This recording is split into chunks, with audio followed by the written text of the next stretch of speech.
In the spirit of reconciliation, we acknowledge the traditional custodians of country throughout Australia and their connections to land, sea, and community. We pay our respects to their elders, past and present, and extend that respect to all Aboriginal and Torres Strait Islander peoples today. Hi, welcome to Materialise, the Launch Tabletop podcast, where we talk about turning game ideas into tangible objects. Today is the 9th of December, 2022, and this is episode 6. This week's topic is Everything is Made Up and the Rules Don't Matter. How important is the rulebook anyway?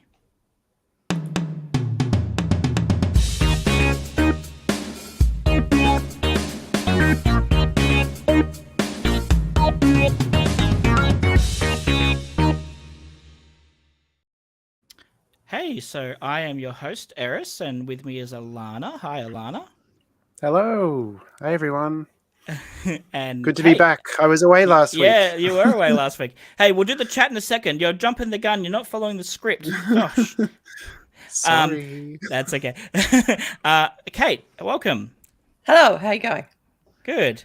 And that's my question for you in a moment. And this week we have a special guest, Joel, who is the designer of Unfair and Funfair. Hi, Joel. Hello. So, how's your week been, Joel? Oh, it's been good. I've been working on some more cards for the next Unfair expansion. Oh, exciting. Yeah, should be good. I was going to say, do we know what, are you willing to talk about because each of your expansions has a theme, doesn't it? Like has a... Yeah, we've revealed the next set of expansions. It's going to be Fairy Tale, Legendary, Steampunk Underground. Wow. That's not Steampunk Underground, that's Steampunk, Underground. Now, one thing that we may want to reveal... Steampunk. One thing that I think we probably should reveal right away is that Joel and Kate, you are partners, correct? Mm-hmm. In multiple senses, both in the game but also in real life, in normal life. Yeah? Yes. Beautiful. Yep. I know I know the answer to that question. But yeah, pardon? I know where all the bodies are buried. You know where all the bodies... Yeah, that's funny. Okay, and so what am I doing? I've asked Joel, so I'm going to ask Alana, how's your week been?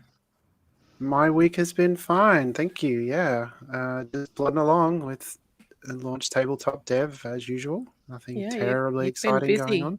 Well, I very exciting, some exciting Launch Tabletop stuff, but my my IRL is not as exciting as the development side of things. Fair enough. And Kate, how's your week been? It's been good. We've been pushing away all week, trying to get the PDF stitcher out the door, and as of approximately, 2 hours ago, it's live. So for those that don't know, what's the PDF stitcher? Well, they should go back and watch episode 1, shouldn't they? Because we covered them. The PDF stitcher is our offering to make constructing a print file for your game simpler than having to be a wizard using InDesign. So you get your PNGs or your JPEGs and you feed them to the PDF stitcher, and it goes, thank you very much, and it assembles it into a PDF and slaps some die lines on it and gives it back to you, and you can upload it and it all passes verification.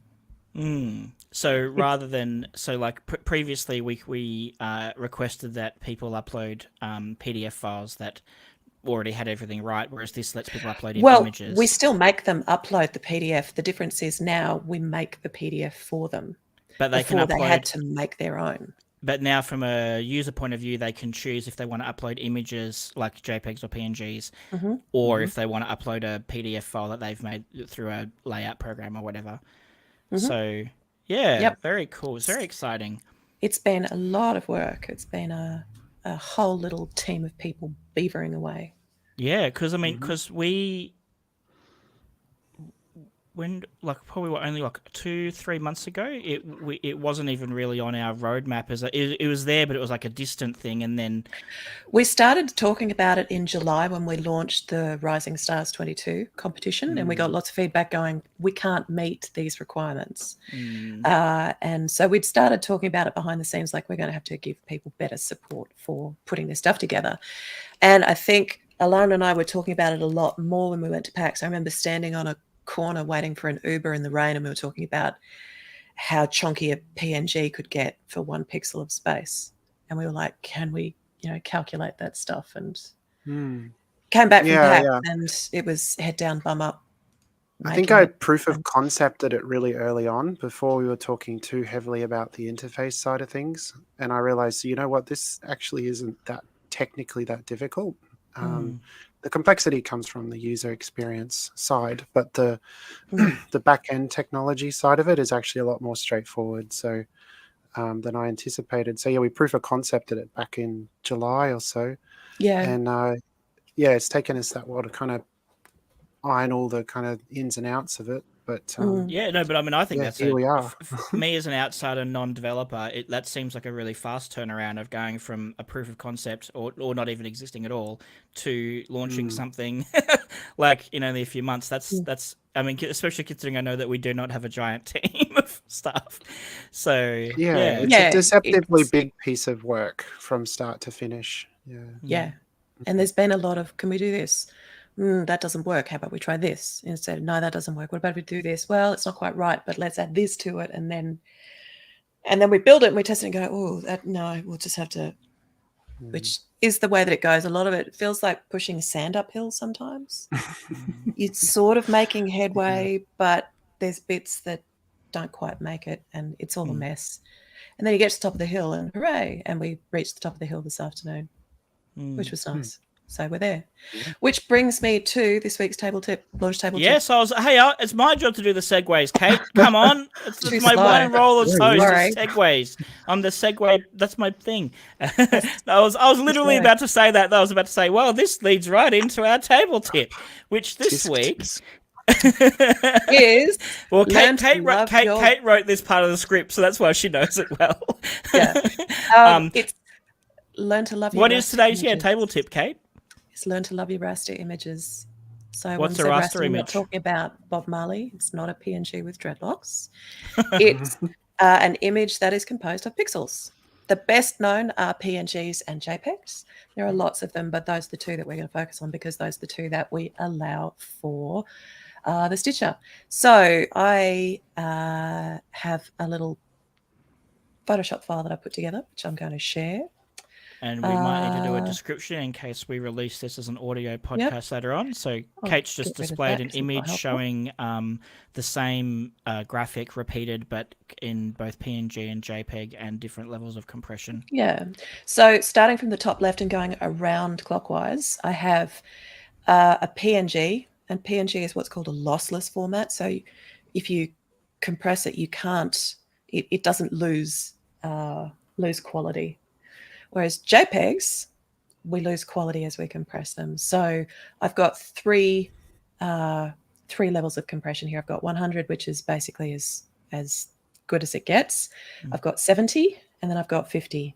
And zoomed out, you can't see much difference. If we zoom in, this is my PNG. And we're going to look at the reds because the reds are where it's really obvious. So here's my PNG. It looks lovely. It's crisp. There's no funny little artifacts. I think artifacting bits is used commonly.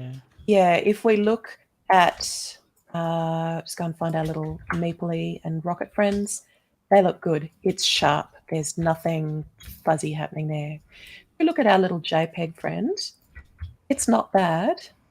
But if you look at the edge of that rocket, can you see that there's just a little bit of variation in color? See, we're gonna be dealing with a couple of issues just to highlight. We're streaming through a thing called StreamYard, which is going to either Facebook or YouTube, which will also be applying their own compression algorithms.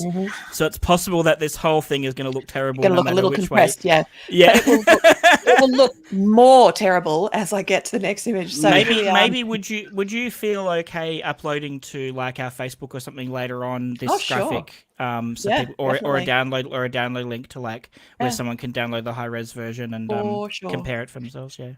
With a JPEG, the more red you get, the worse it looks because that's just how that goes. I'm sure Joel or Alana can give you the reason why. But so here we've got that little magenta bit, and it's looking a bit grainy. It's not terrible though. So let's have a look at our little 70% friend, and you can see that there's a lot more artifacting there. If you use images with that kind of artifacting, it's going to show up on your printing, which is why we don't want that to happen. If we look at our little, meeply friends and rockets over here, we can see artifacting everywhere. So I've got this is my going into the graphic design history. I worked at one stage of my career, I worked at a very small print shop, and it was one where this is back in 2005 or so, and it was one where they were still sending plates out for offset printing to get film made to then make the plates from the films. It's a whole process, whereas now a lot of print companies do what's called direct to plate, where you send a digital file to a plate maker that actually makes the plates. And so the first place I worked at did direct to plate, the second place I worked at didn't. Anyway, we had a client who was one of our major clients, but their logo was what I would call a terrible logo, because it was a bitmap logo, so it was all raster, so it was all made of pixels. It wasn't a vector-based logo, and it had tons of gradients and shades, and it was all it was definitely not what I would call a great logo for printing reliably. Anyway, we were getting letterheads back, and they were coming with all these artifacty stuff, and my boss, who was a printer as well as running the thing, was just like, what's going on? And I'm like, well, I don't know. And I went through all the steps, showed him how I was exporting everything at full quality through InDesign and whatever. And he was just like, what's going on? So anyway, I had to spend a few hours. It probably took me 2 or 3 hours. And I eventually went through everything and figured out that InDesign defaults to JPEG compression for bitmap images when you're exporting.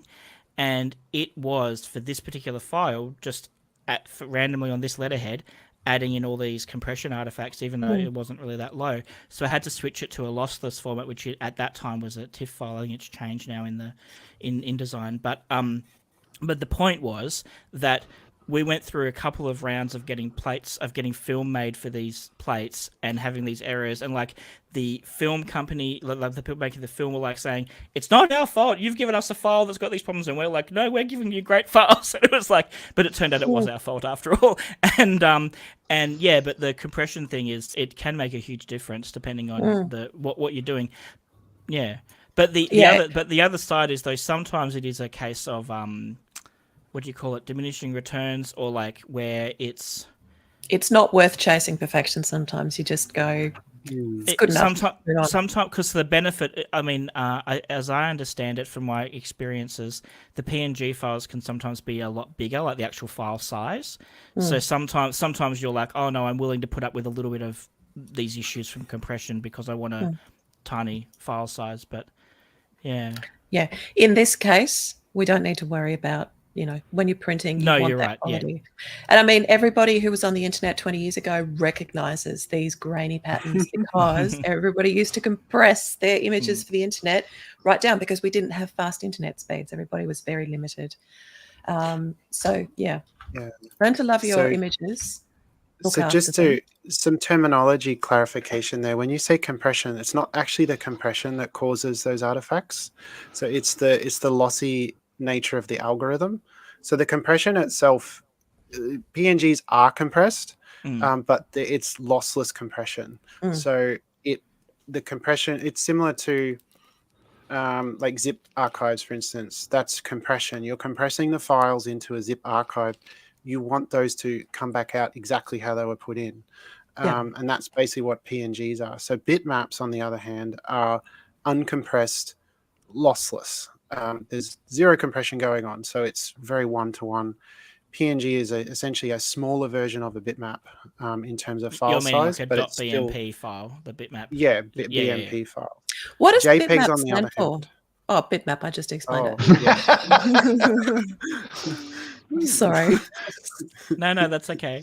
I'm sure there is. Friends should turn up and ask us a question. I'm sure there is an actual, there probably is an actual definition for what bitmap is compared to raster, but and then JPEGs, on the other hand, are the next step along the chain. So you compress the file, and then you perform an algorithm. There's a algorithmic process that discards some information to make it even smaller. So generally, JPEGs are it's a block-based compression, so it divides the image up into a whole bunch of 8x8 blocks, and then operates on each block. And each block, there's an algorithm that it processes where it discards imperceivable information.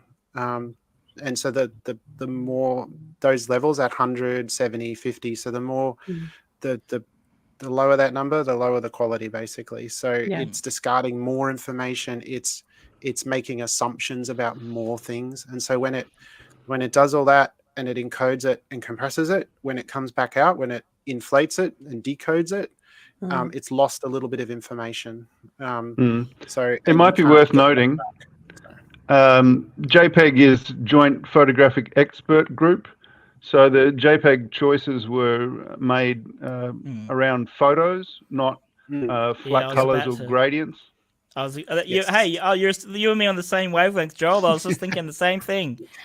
Yeah, the one of the algorithms it uses is specifically to do with removing detail that's imperceivable to the human eye, which is obviously lends itself very well to photography, because there's a lot of detail in photography that you don't really need. So like a complex image where you've got a lot of every pixel is a different shade. Yeah.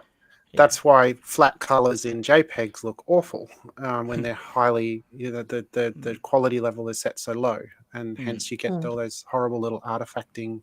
So there you go. There's a bit of a deeper technical. So to get out of some of the technical weeds for our listeners or viewers, for people who are here with us, what would we recommend for them to use if they're uploading images to a service like ours? From a technical standpoint, absolutely. Well, just so they get it. Sorry. PNGs are the better choice when it comes to this application. You will get a little bit of color variation. I was just going to say, what is the? I think for me, sorry. I'm just going to say I've never had, because I've worked with several publishers now, I've never had stuff supplied as a PNG, because getting lots of art from actual illustrators, and most of the illustrators all work in RGB. Having it come back as a printed product and then go, oh, this looks so dull. People don't look at the printed thing and go, this is so different to what I saw on my screen. Because they're expecting the screen to be more vibrant. I think because it's a lit surface when it's on the screen, so of course it's going to be more vibrant. The screens always look lovely, but the translation from screen to print is a whole different conversation. I mean, that's to do with going from a purely digital space to a physical space, and color reproduction, but also the way colors the way colors produced is different. And you're right, we will talk about that in a future episode. I think for me though, the suggestion that I would make, and Phil, please disagree with me if this is not a good one, is I would say, if you are really worried about color and you've made your files in CMYK already, then output 100 quality, like maximum quality JPEG, and upload that. If you are working in RGB, then output a PNG file, and that's probably the safer way. Is that a fair kind of and for most people, the effect of that is they're going to do a PNG because they're not that concerned about color. If they're making, you're right, because normally someone would be working in layout software and outputting a PDF. If they're going to be that they're working to that level of detail. But I agree with you that, like, I guess the other point is that when you are, and I guess it can happen with all things, but like when you're converting RGB to CMYK for printing, there is some room for variance there for like how it's doing that conversion. So I guess long term for reprints and stuff, it probably is better to work in CMYK, right? With JPEGs, the color space is converted to CMYK. So it's converted to. Sorry, no, that's not quite right. It's converted to brightness, blueness, and color redness. So it's like you're already converting the color space. So I don't know if that maybe is because JPEGs can be native, like can be set to CMYK or RGB. You can choose the The profile. algorithm, though, I believe it does do an internal conversion of the color space, I think, but I could be wrong on that. It's sort of very technical, but I'm wondering if that might be why the color reproduction is a little bit different on JPEGs. But.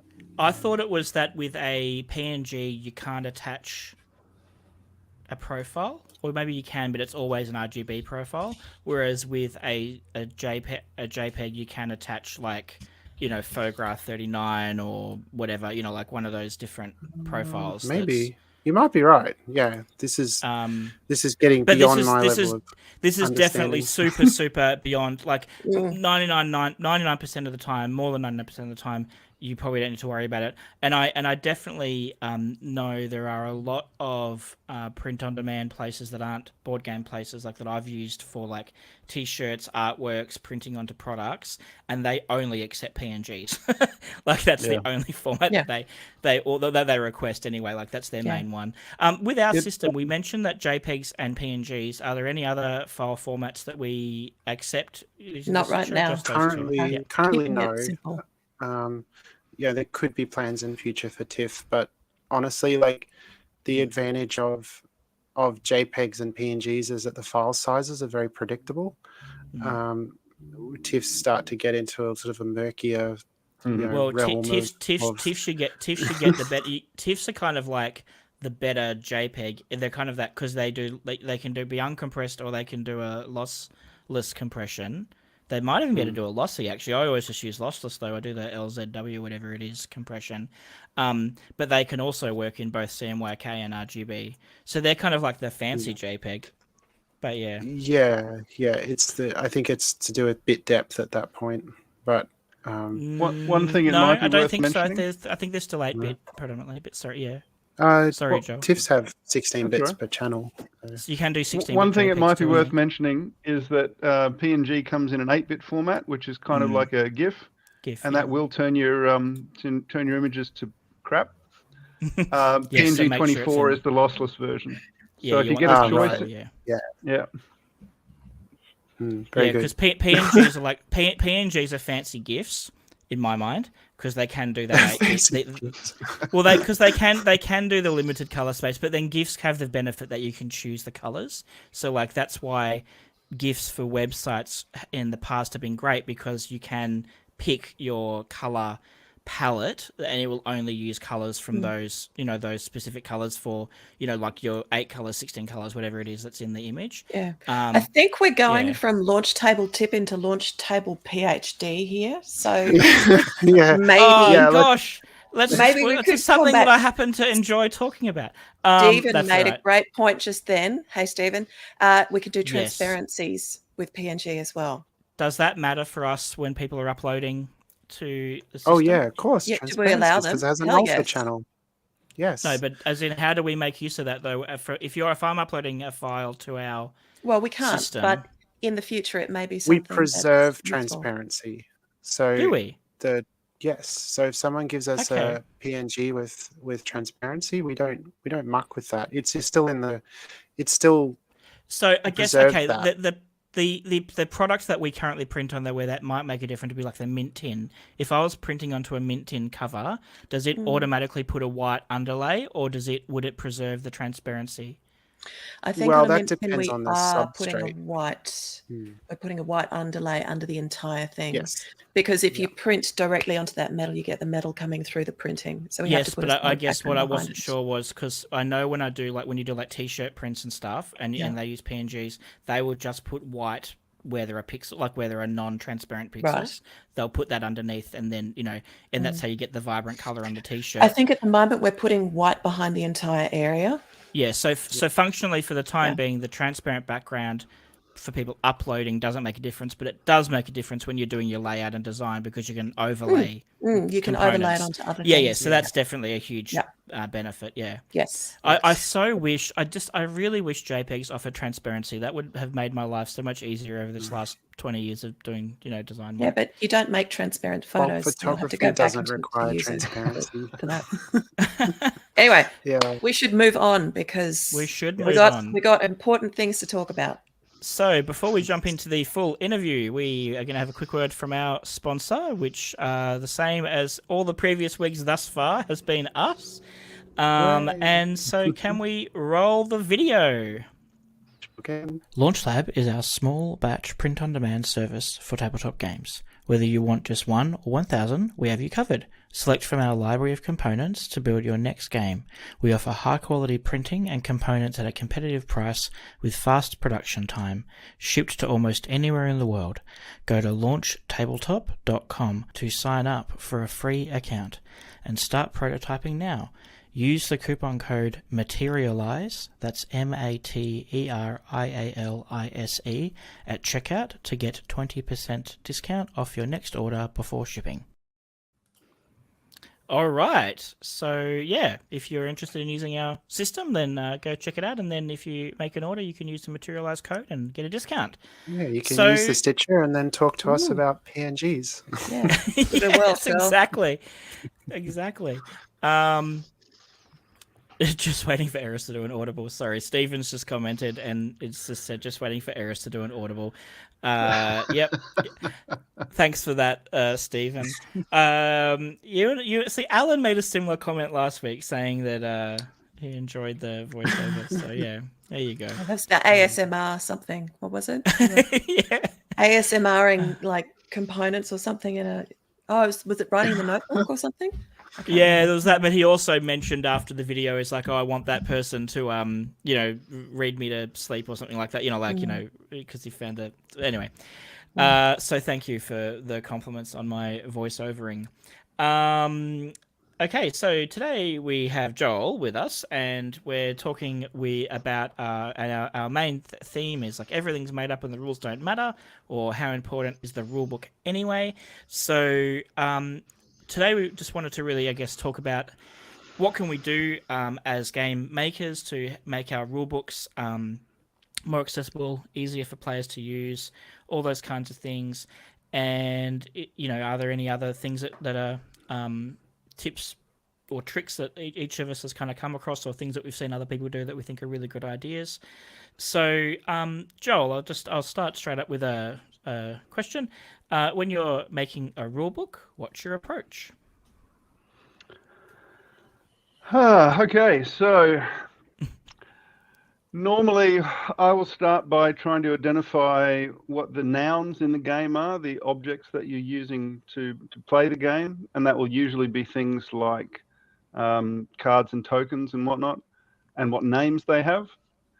And we'll also identify the verbs, which is the actions you can take in the game. And then we make sure that those are distinct, that they're not overlapping or confusingly named. We try and make sure that they're very clear what they do, and then use them consistently throughout the whole book. What would be an example? Well, we're not changing them from. Go on. No, sorry. Yeah, what would be an example of like a noun and a verb? Because I must confess I didn't do well in school with things like English and stuff, and I get confused with some of these terms. But what would be an example of where that's used well or where that's used poorly or confusingly for people? Okay, well, I take Unfair as an example because I'm quite familiar with it. Yeah. The park cards are one of the nouns. It's an object in the game that you use to build the tableau of your park as you go. And the verb would be building, for example, or demolishing, an action that you can take in the game that has a specified change in state in the game. Okay. So when you build it, you pay the money, you put it in your park, it becomes a resource you have. When you demolish it, it goes out, it goes in the discard pile. And all of that is defined so that people know what to do when they take that action in the game. So does that mean that you don't ever refer to any of those things as buildings? We call them attractions because that's the word that it uses on the card. Yeah. So, but that's I think, is that kind of reinforcing your point to try and make not use the same term for two different, like in this case, a noun and a verb. Yeah, so we wouldn't build a building, we build an attraction, we build an upgrade, because otherwise you do have that confusion between build as a verb and build as a noun, or building as a noun rather. Yeah, so we try and keep that separate. I've seen some places, some games where they have several different terms that they use interchangeably for drawing cards. They might say take or draw or get or gain. And really you should boil that down to just one and use it consistently. So you might gain a token, but you might draw a card, for example, but never cross those over. Don't cross the streams. That's a good idea. Yep. How early in the process do you define this stuff? Is it someone says, hey, write me a rule book, and you're like, right, give me what you've got, and you straight onto the terms? Is it you play it and then you're thinking about it and you're working out what's going on? If I get handed a game, they've usually worked up a lot of the language that they want to use already. And the only time I would suggest making changes to that is where there are these confusions, where things cross over. I'd say, hey, can we use a draw for this every time? Or, would it be okay if we call this gain? So just to clarify, so part of your work is that you help people with their rule books and stuff? Is that something? So I can, yeah. I get a variety of tasks. For Unfair, I've written the rule book from scratch myself, and I've done that for a couple of other games. Usually we'll get handed a set of rules that's already been worked up by the designer. In the course of doing their play testing, obviously they have to, at some point they've got to write the rules down and hand those to people to play, but those aren't necessarily fully fleshed out. Often there's a lot of edge cases that they haven't thought of or they haven't documented. So we have to cover all that. I know I'm guilty of that. I find writing rules the hardest part of being a game designer, and I think it's this for me it's twofold. I'm not a natural writer, so like writing doesn't come easy to me as a medium, and two, while I'm playtesting games and like doing the development on it, because the rules keep changing, in my mind I think, there's no point in writing it down because I know it's going to change. So I tend to hold most of the rules in my head, or I put reminders on components of like, this is what this thing does, like even if at the end of the stage we're not going to have every little thing with lots of text on it. So it's one of, and I know that I want to get better. Like I want to get better at writing rules earlier and have a system. But I know that one of the things where it creates tension for me is that I will get to a point where I'm like, I really need to write down these rules, and then it does become hard because I'm like, how do I, like, what is that when you use the verb and the noun thing? I'm like, what is which? And and I guess the other thing that how do you go about testing rule books? With like, do you just give them like, do you have a process for that, or do you how do you have an approach for that? We've got a couple of people who are very generous with their time, who are willing to sit with a game they've never seen before and play it straight from the rule book with no explanation from us and no Rodney Smith video to watch. Yep. So that's a primary test of the book. Can they get everything they need out of it without any confusion? So we'll do that at least once, if at all possible. If there's time and willingness, then that's the way that we test it. And preferably with a spread of player counts and a spread of player types. So, people who might not have such great eyesight or are older or younger or, as much variety as possible. Yeah. Having helped with, this stuff with Joel. Yeah. Alana, Joel, did you have any? Oh, sorry, no, Kate. I was just going to say, Joel, I know that you have, because we've talked about it a lot. Obviously, we spend quite a lot of time talking about work, given that we live together and work together. I know that you talk about there being too many games that come with every single game. Let's talk about that, because I think that this is something that's really true. And if designers and developers were more aware of it, people would have a much smoother experience. Yeah. Okay, so I've always thought that when you get a game, there's two little mini games that you get with it. And the first mini game is, do I have all the bits? And the second mini game is, how do I set it up? So when you buy a new game, there's a really strong sort of tactile response that you get to opening the box and taking out the pieces and seeing all these nice things, and it's all neat and crisp, and punching out the tokens and all that stuff. So the person who buys it usually likes to open it and go through it, and they'll check it against the component list in the rulebook. So number one, there has to be a component list. I was just going to say that's probably a thing. Yeah, putting in your list of components. Yep. And they'll check it and make sure they've got everything, so they can write an angry letter to the publisher if they're missing a token or whatever.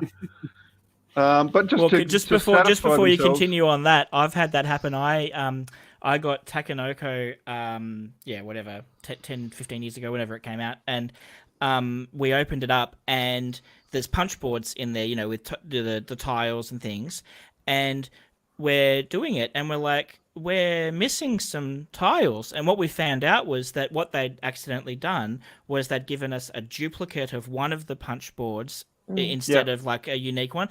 And so it meant that we had more of some tiles and not like none at all of some of the other ones. Now, fortunately, we were able to contact them, and they sent us out a replacement, punch board. But without the component sheet, we absolutely would have been like, this doesn't really we didn't really know how many tiles it makes no sense. Yeah. But having the component list was absolutely important, because then it was like, oh no, we could do that checking. Oh, is everything here? Is it correct? Yeah. And it should cover everything that is in the box. If it's something that you're going to use when you're playing that game, it goes in that component list.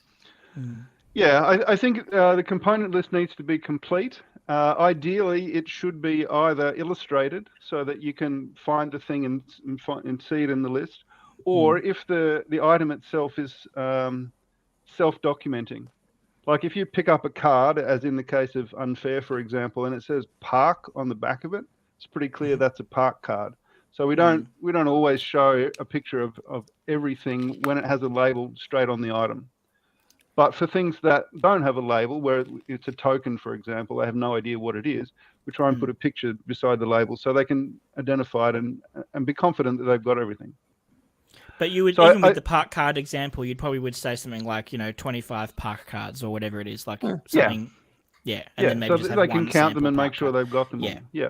Yeah.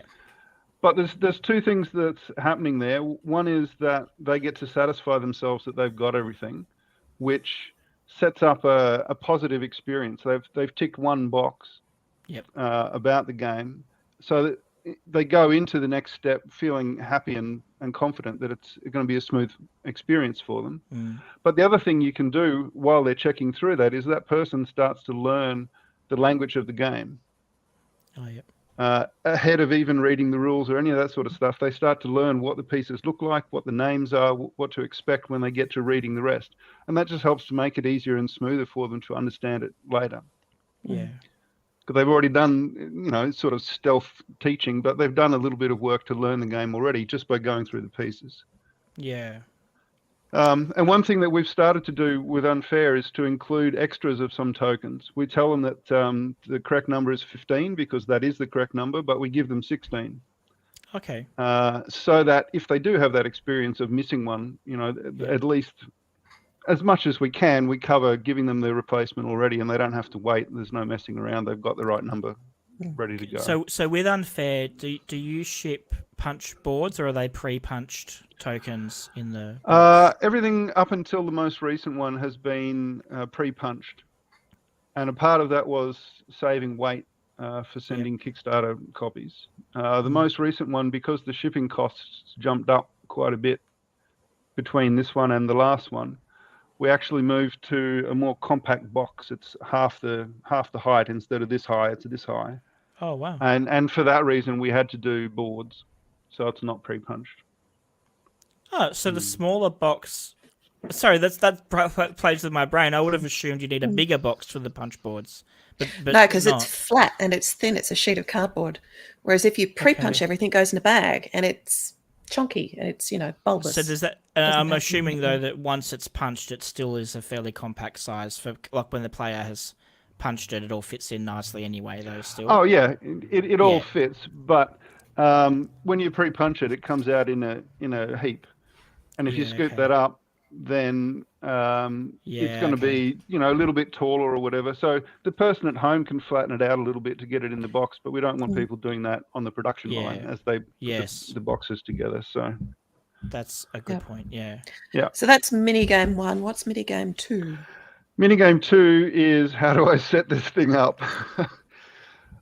And that is often done by the person who owns the game. They might do it ahead of their friends arriving, or it might be done while everyone's there. So for that reason, it has to go pretty smoothly.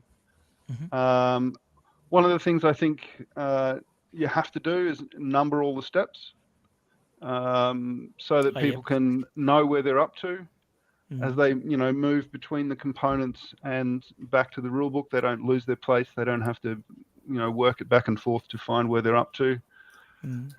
And if they've worked through the components, they know what they're looking for. They know what all the named pieces are. Hopefully, they don't have any problem finding them, putting them in the right place. But I think that's an important step, that it goes smoothly. Again, because when they get to playing the game, you want them to be feeling confident and relaxed that everything's going to work. If they have a bad experience, if they can't find a piece, or they don't understand a step, if they can't make sense of this instruction of shuffling this and splitting and whatever, stacking things 4 different ways, then they start off predisposed to be grumpy about the next thing that goes wrong. And you can't have that with your game. There's 1,000 games. I think it's like 5,000 games a year. And if yours is one that makes them grumpy, they won't choose it again. That's right. And even even sometimes, and it depends on who you're playing with in the context, but like I have played Zolkin with the Mayan calendar a few times and quite enjoy it. And I got it out a few weeks ago because I had my first for the first time in a couple of years, I had people over to play board games, and they're not heavy gamers, but I thought I want to show them Zolkin. I really enjoy the way that the moving board kind of works. Anyway, getting it all out. Then I was just like, oh no, this is like, there are so many things here to set up and to figure out, and I hadn't played it for quite a while, so like I wasn't in that mode where I just knew what to do and do it all. And so we half got it out, got the actual board set up, but none of the pieces out. And there was like, let's play a different game because this one's probably not ideal for this moment with this group. And it wasn't. I'm not saying that they have a bad rulebook or anything. It was more just that being overwhelmed by the reality of that physical presence. And I think what you're saying is true. It's like having anything that we can do to kind of reduce friction between a player, just getting in and playing the game. That's it. Is going to help. Yeah. And the other part of it is goodwill too. I think where this industry is in a goodwill economy, you need people to feel positively about you. Yeah. And if they have a bad experience, whether that be with components not having the right names, or not understanding the setup, or if they contact you for a replacement token and that takes 6 months and they don't get what they wanted, every part of that just adds to them not feeling happy about you and your game. Yes. And then when they're standing there looking at their shelf full of 200 games, trying to choose one for game night, they're going to look at yours and go, oh, that was hard to set up, and they move on, and your game doesn't get played, and they don't talk about it to their friends, and the whole thing just comes unstuck. Alana, did you have any questions or comments that you wanted to bring up? No particular questions. I think I've written a few rule books over the years, and a lot of what Joel said really resonates. I mean, your game is only as good as your rule book, and there's a lot of, it's an exercise in technical writing. The flowery stuff can come later, but at its core, it's a technical document, and it has to be something that your players can follow in a logical order, can make sense of your terminology, and put it together in their head to kind of go, oh, I see how that translates from words to gameplay, and that it's a very there's a bit of an art form to it, without a doubt. It's really tough. So with that, because I mean, I agree with you, it's more technical, but I know a lot of people try and inject their theme, into the rule book in some way. Oh, sure. How do you feel? But I guess, do you have thoughts? And this is going to be a question for everyone else as well. Do you have questions on how do you balance that need for the clarity about how to play the game and what the bits are over thematic stuff? So, an example might be naming of components. You might call it some flowery thematic name, rather than just a card or whatever, so. But that's not to do with the technical writing. That's naming a thing, and then you refer to that with your writing so that it's clear what it is. It's when you try to give theme to the overall prose and things lose clarity, that's an issue. So I think from my point of view, I'm the person who turns up to games night going, I'm not teaching anyone a game. Someone's going to teach me. I hate learning games to teach other people because my brain doesn't let me absorb information that way anymore. It's just one of those quirks of being me at this point in my life. It's like, not reading. But I do know that if you've got a bunch of text that tells you how to do something, if you start trying to, theme it up and it's losing clarity, then you're doing it wrong. Yeah. It's not that theming's bad. It's just that there's good theming and there's bad theming. And the bad theming makes it hard to understand what it is that's going on. I think you can theme the names of things because you're showing the players those things new and fresh. So if you show them a card and say this is a park card, then they don't have any contradiction for that. They accept it. That's what it is. Sometimes you run into problems when you try and reskin the actions in the game.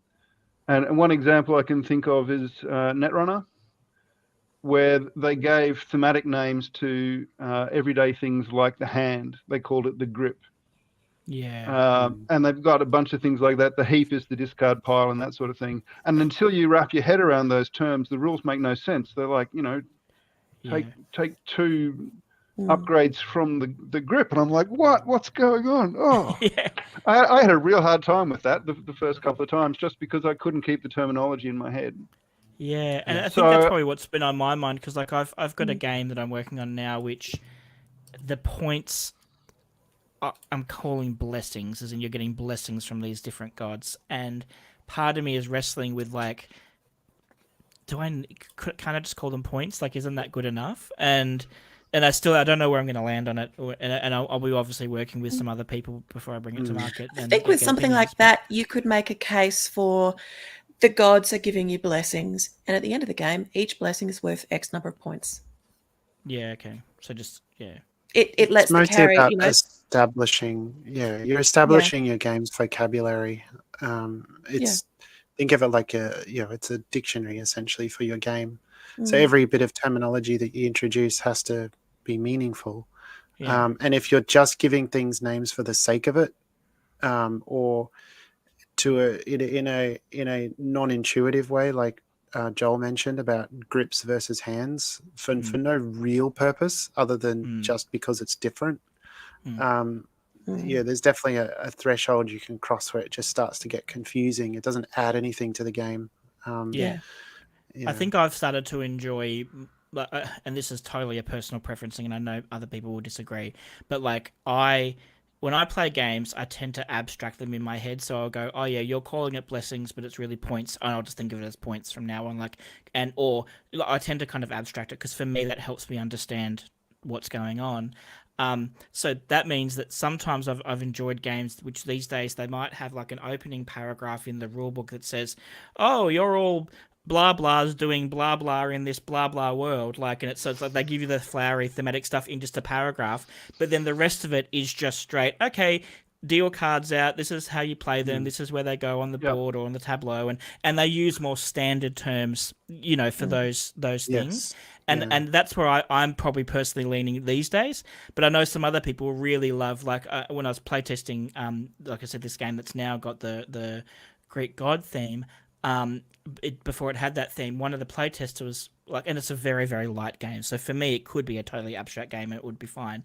But one of my playtesters was just I really need a themes, so I kind of know what's going on here. Like, because for them, the pure abstractness, whilst they played it fine and they did really well, they were like, I just want that something to tell me why. And so that's why I started really trying to put more of a theme in, because then it's like, well, it's a drafting game, so we're passing cards, and so it's like, okay, well, why are the cards getting passed? Like, and so now they're themed as priests who are wandering from town to town, and each player is a town. So, okay, this is why the cards are getting passed on, because these are characters that effectively, even if they're abstracted, who are moving around.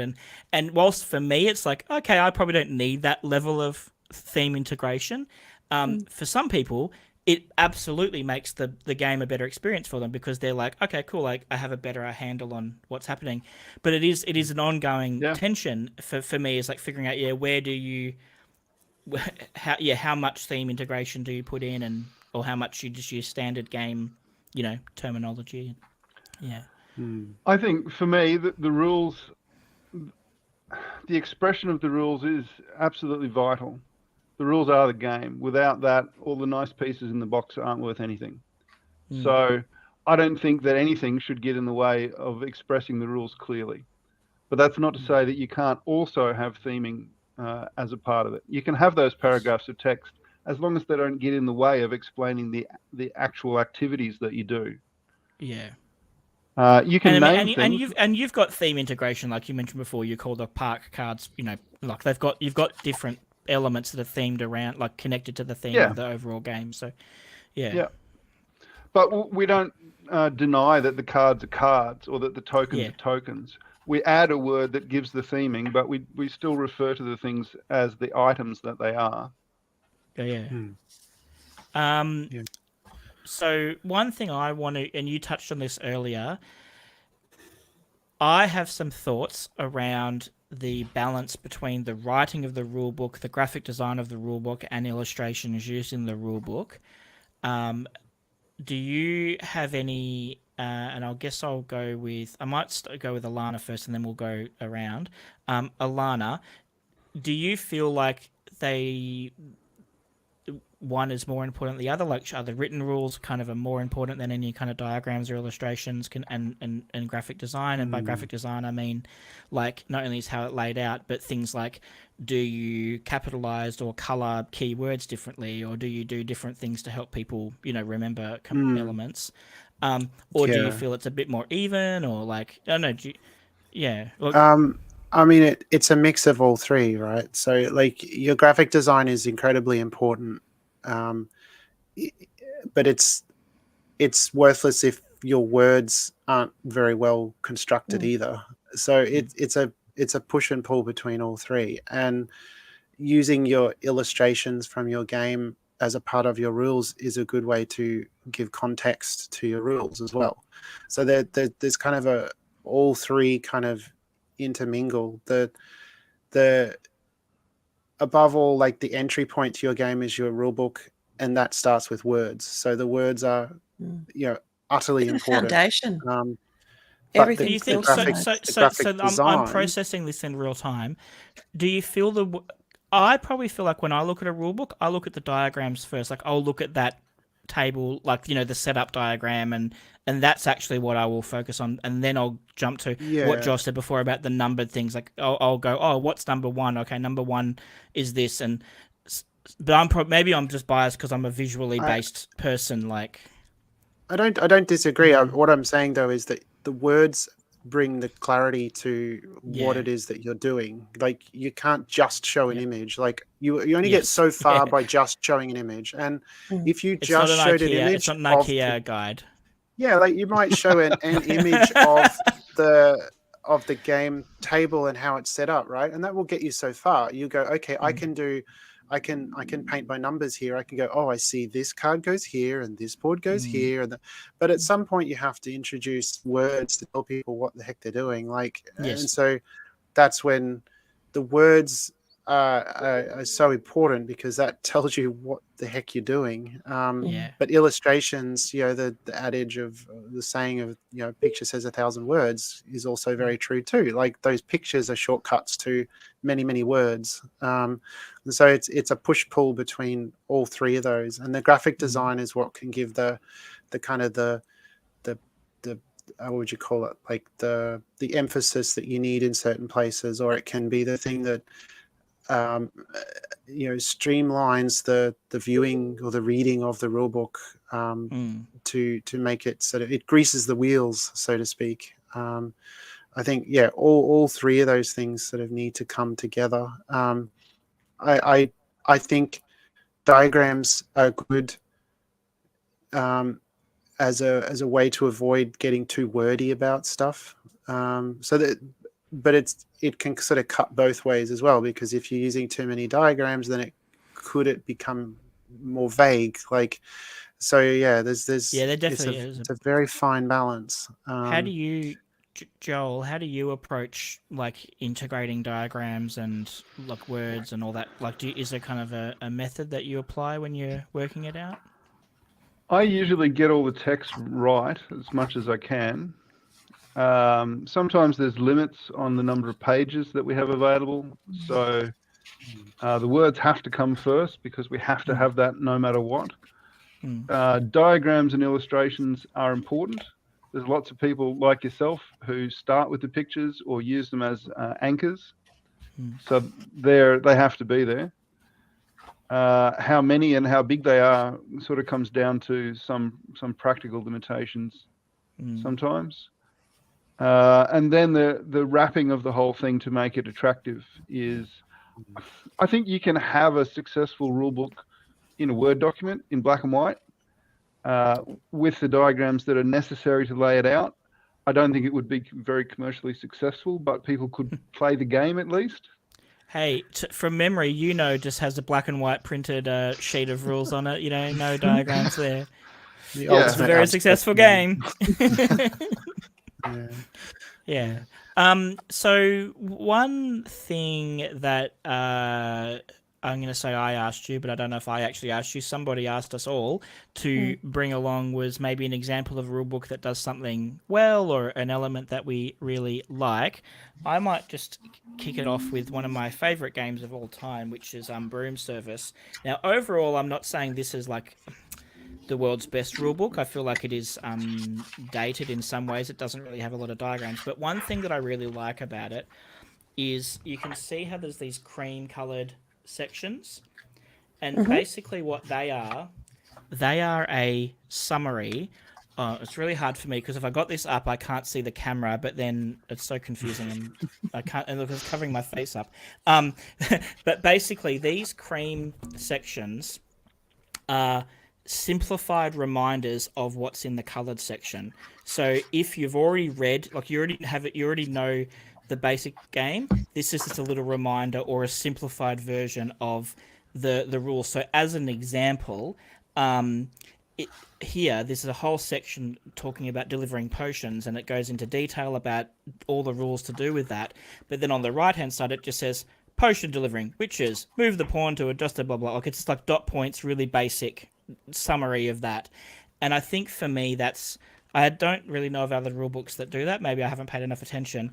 But I like the fact that there's this kind of like, when I'm bringing the game out after a few months of not playing it, I can just skim that simplified version and go, oh yeah, that's right, that's what that thing does, and then move on without having to go into like read a whole huge paragraph to find that one little dot point that I'm trying to find.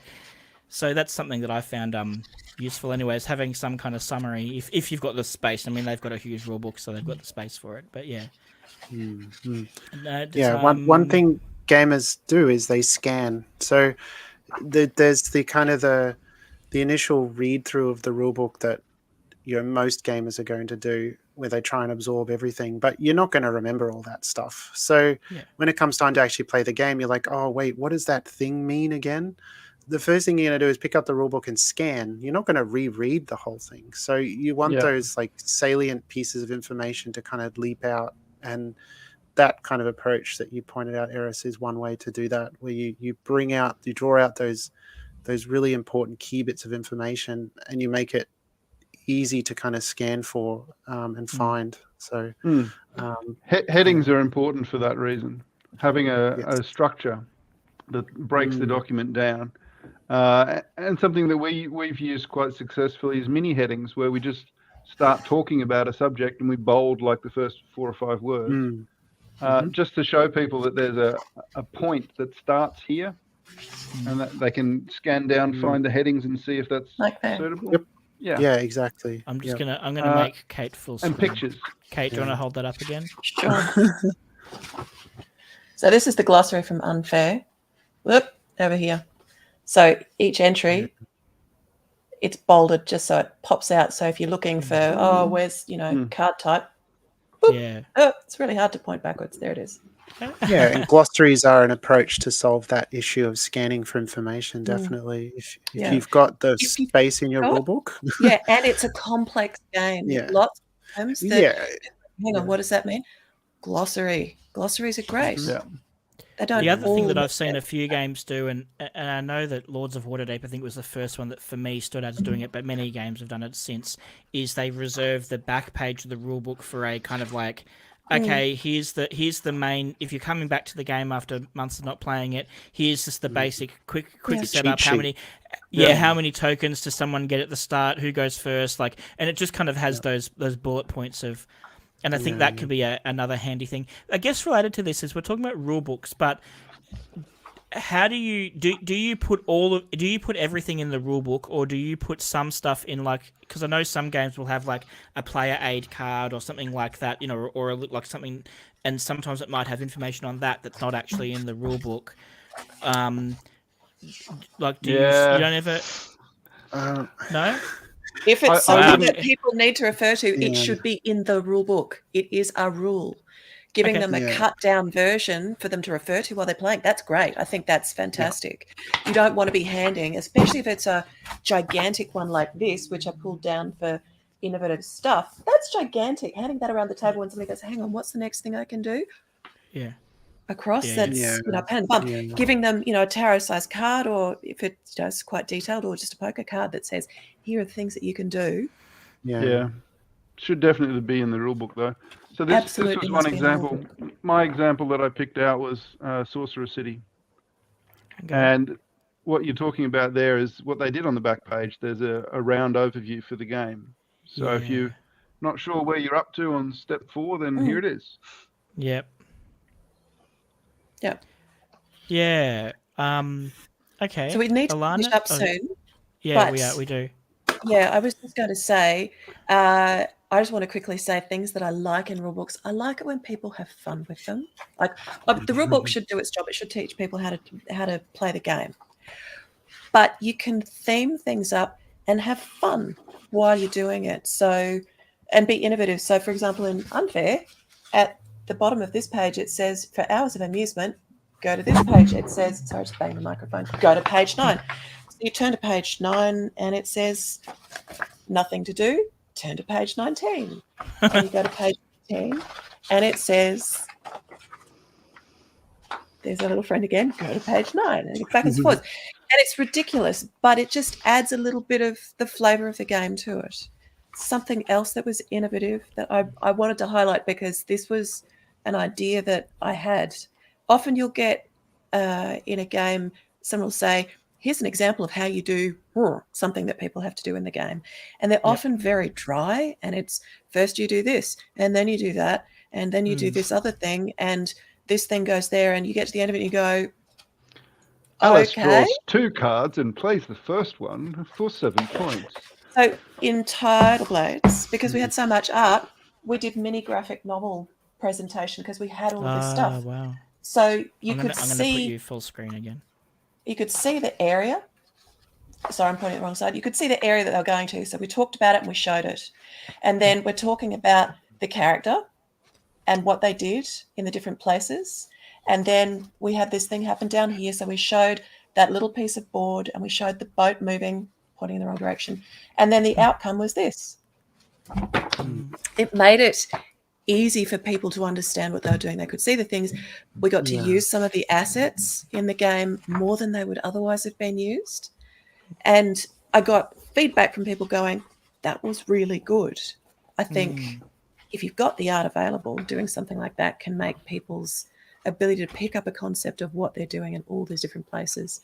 I'll send you a screenshot if you want to see it later, Stephen. Stephen's just said, "Ooh, that looks nice." It was beautiful to work with. The Cunnington's artwork is always gorgeous. And that's just a half-page example. There's 2 full-page examples as well. Anyway. But that also raises the point that also is a good reminder that rulebooks can be done. Like there are like that whole approaching it as a more graphic novel type or comic type style layout. That is, like I guess I hadn't thought about. There are ways to kind of like divide up the information and present it that aren't necessarily just a straight Word document type thing. And here's my numbered list. Do this. Number 2. Do that. Yeah. Rulebooks can be really dry. And I guess, though, it depends on, as Joel mentioned before, so you do have limitations. Like, you might know, okay, we can only have 12 pages or 4 pages or whatever in, because that's all that we're able to get from a financial point of view in terms of the game, the cost down, or space, like the thickness of the box or whatever. Or it might be a rule sheet, like a folded sheet, so you don't even get pages. You've just got a front and a back of a sheet, and that's all you've got. And if you're lucky, it's folded. Yeah, that's right. But I think like if you do have the room, then maybe trying to think about what is there a way that we could present this information. Yeah, that's a really thought provoking. Yeah, me. So. And you can also, people forget sometimes they're rule book, but you can provide information that will help elaborate on that stuff away from the rule book. You can have a website with a bunch of stuff. Board Game Geek, you can have files up there for people to go and refer to and download. Just got to give them, we've got extra stuff here. Here's a link. Here's a QR code. Scan this. Do that. So I know we do need to finish in a moment, but one, I guess, for games that are a bit more complex, I have seen sometimes where they'll divide the rulebook up in like 2 rule books, like one that might be like turn overview, like the basic things, and then another one that might go through it and explain each of the main cards or powers or tokens, or like especially if they've got a lot of like interactions where you want to. Some people might want to actually dig into the powers of the cards or whatever. Do you feel like that's a good approach, like to split your stuff so you've got kind of 2 rule books, or do you feel like it's best to try and have everything in one, or does it not really matter? It just you play it on a case by case. I think it depends on how much content you've got. If you've got, the rules for the game take up a lot of pages, and then you've got this other stuff which is more strategic to do with these are what the cards do and here's the explanation and that stuff. I think having 2 separate documents can be useful so that person X is sitting there going, all right, now everybody's got to do this because that's the turn order. And people are like, well, I've got this card. What does that mean? And they've got a different document that they can refer to rather than losing their place. There's one practical aspect is that people will open the box and pick up the rule book. And if it's 40 pages, they go, holy crap, this is a big game. If half of that is just reference for, answering arguments about what the card means, then you might as well separate it, because then when they pick up the 12 pages of how to play the game, it doesn't look so scary. Yeah, true. Yeah, Stephen from the comments said that a QR code is a great way to lead people to other information because they can scan it while they're on their phone. We've all got our phones with us these days, and I know we've been through pandemic. Everybody knows QR code is now. Yeah, exactly. So that's a good way. I would say to having resources somewhere else, like you still need to be able to play your game when you're stuck on a deserted island with no internet. Yeah, so what's in the box. Yes. Yeah, very, very much so. So that shouldn't be the be all end all. It's I agree with you, but I also design think all I my don't know rule if books as if you're going to be stuck on a deserted island. But I guess as maybe I'm now talking opposite to you, but I was going to say one thing that I've been really happy with an increase in the industry in the last few years is video walkthroughs and people doing video rule books effectively, whether they're paying other people to make them or they're doing it themselves.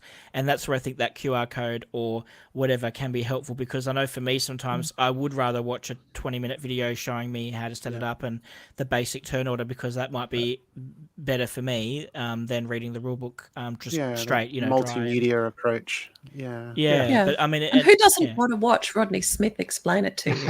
Exactly. He's fantastic. I think we should, gold plate him and clone him or something. We need more Rodneys. Yeah. He certainly has done well. Well, didn't he? And you, maybe someone could correct me, but I'm pretty certain he's now part of Board Game Geek and has been for a few years. Like I think they, Watch It Played is an official BGG thing. Yeah, so they actually combined or whatever, and so I think it's that's really good. But I think it does raise the point though that in my mind when I'm making a game, there is definitely that thought of like, okay, could I, whether it's me or I get someone else to do it, could we do a video rulebook for this? How easy is that to do?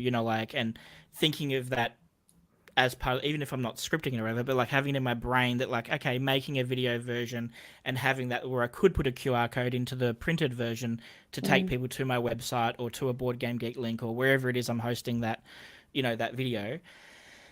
Yeah, it's something that's definitely in my mind about how to do that. Yeah. All right. Well, we've been just over an hour, so we will wrap it up. I've just got a couple of tips I wanted to offer. If you're writing your own rule book, one of the steps I use right at the end is Grammarly. I'm not affiliated. I don't get any kickbacks, but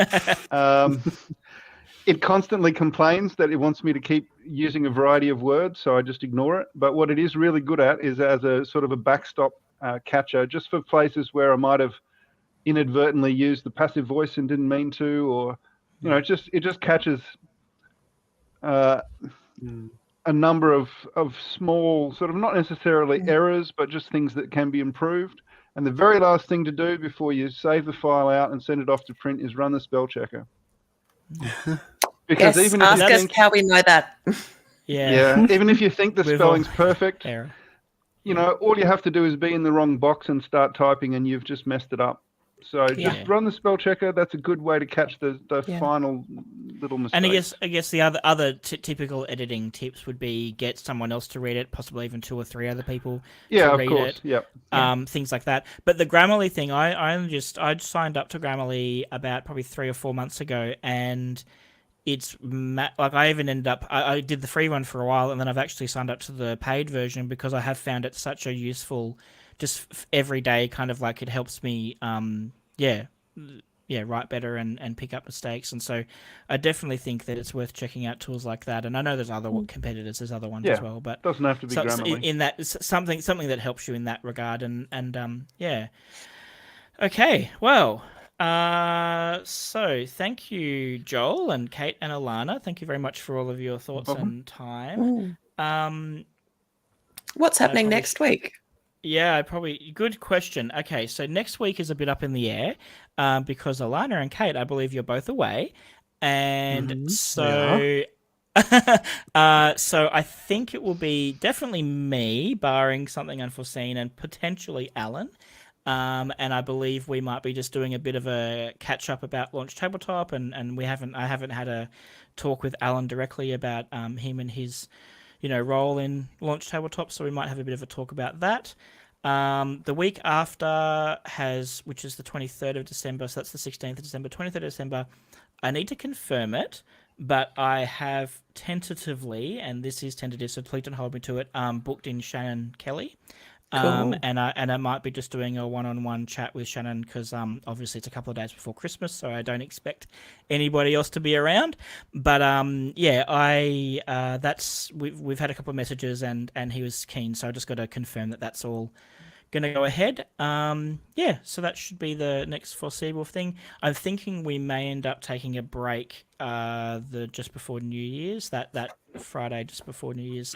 But I guess we'll just see what happens. Who knows? So next week, full of cheese. Is that one of your Christmas traditions? Is it? No, but it's one of those jokes. It's like you come up to Christmas, and then there's that period from Christmas to just after New Year where you don't know what day it is, and you're very full of cheese. Oh, that's funny. I know also people that it's just they get their ham for Christmas and they've got like a leg of ham that they're still working through in the multiple days after Christmas. Okay, well, what should I should have probably read my outro script ahead of time. Yeah, so we've got let's do all of our banners, Alana. So we have, if you want to reach out to us at all, we've got our email address, which is support@launchtabletop.com. So if you have any thoughts or questions that you want to raise with us, or if you want to reach out about what Launch Tabletop does in general and Launch Lab, then please use that.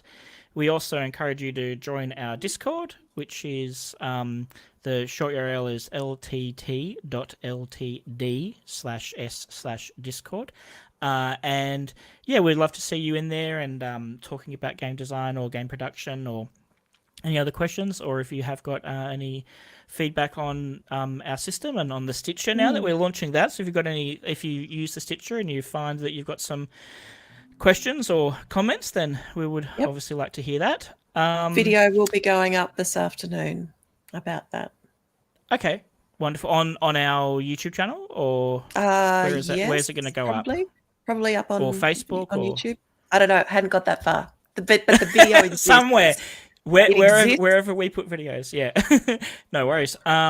And just a reminder that if you do go check out if you go to Launch Tabletop and create an account and check out our Launch Lab service, which is all completely free, then if you do decide to make an order, pop in the code Materialise into your checkout and you'll get 20% off before postage. So it doesn't include postage. And that's everything. So Materialise is produced by Launch Tabletop. I'm your host, Eris.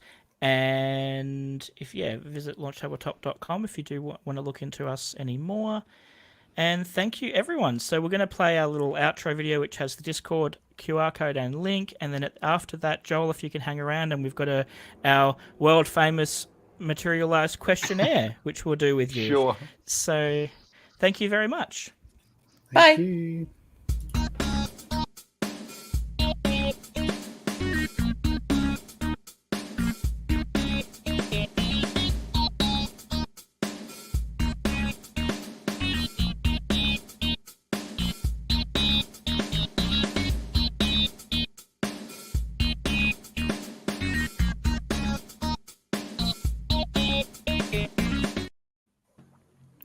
Okay, we are back, and this is the Materialise questionnaire.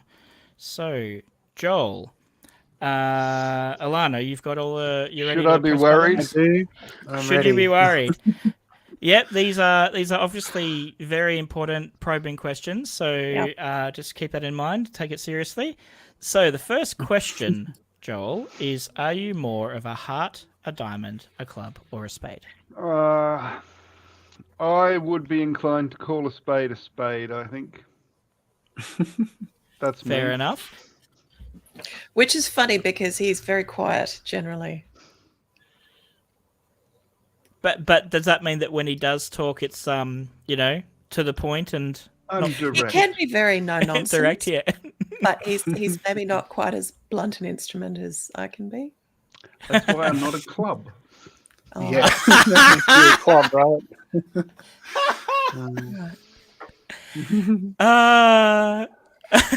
Okay, let's move on to number 2. Dinosaurs who are pirates or robots who are ghosts? It is dinosaur pirates all the way. Good choice. I don't know. So, hang on, no, go back. Sorry, Alana, into the other question. So, with the dinosaur pirate though, if you're imagining the captain of the pirate ship, what dinosaur would you want to be the captain? Good question. This is a new angle. This is good. I know. I'm getting into the deep stuff here. I don't know. Somehow I think it'd be one of the raptors or a Deinonychus or something like that. Yeah. Nice. Because in my head, it's a T-Rex, but only because it's hilarious, the picture of them with their little arms trying to, they'd have to have a specially made steering wheel so they could reach it with their arms. Or, I don't know, some other apparatus. The captain just gives orders. The helmsman true. The captain doesn't actually steer. I'm thinking of them as the helmsman. Well, there you go. You just helped me get my crew. I'm sorting out my crew slowly for my pirate dinosaur thing.